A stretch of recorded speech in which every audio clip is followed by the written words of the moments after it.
देशभर गणरायाचं आगमन झालेलं आहे। गणरायाच्या आगमनानंतर वेगवेगळे मंडळ असतील, वेगवेगळे वैयक्तिक पातळीवर असतील, गणरायाचे जे देखावे असतात ते साकारण्यात येतात।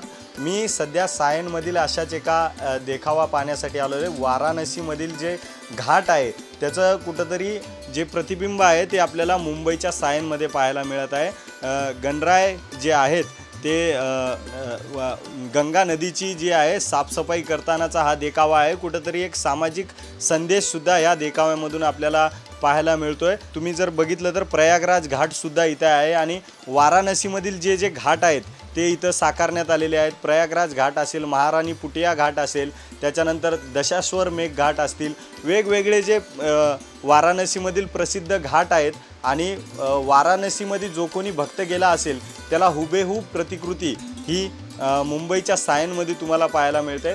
पॉलचा लाडका म्हणून ही गणपती आहे आणि पॉलने हे जे गणपतीचा देखावा आहे तो साकारलेला आहे।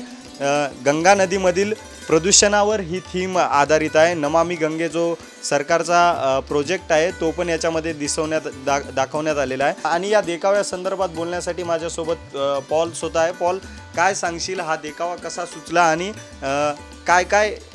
कशा प्रकारे ही थीम बनवली? जसं की आपण बघतो की आपण आपल्या जिथे एक प्लास्टिक फिशर म्हणून एक कंपनी आहे जर्मनीमधून, ते लोक ही अवेअरनेस इनिशिएटिव्हसाठी आलेत क्लिनिंगसाठी।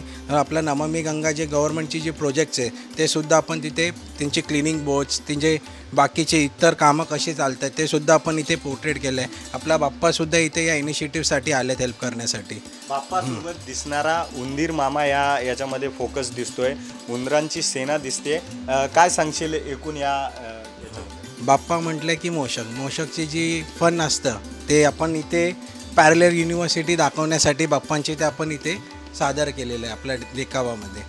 हा देखावा बाप्पाच्या स्वरूपामध्ये खूप आकर्षित करतोय।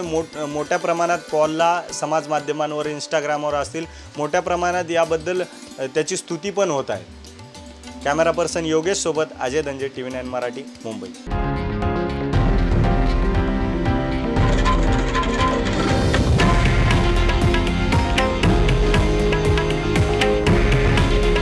हे आहे देशातील नंबर 1 न्यूज नेटवर्क आणि आपण पाहत आहात TV9 मराठी। काळजी तुमची, हित महाराष्ट्राचं।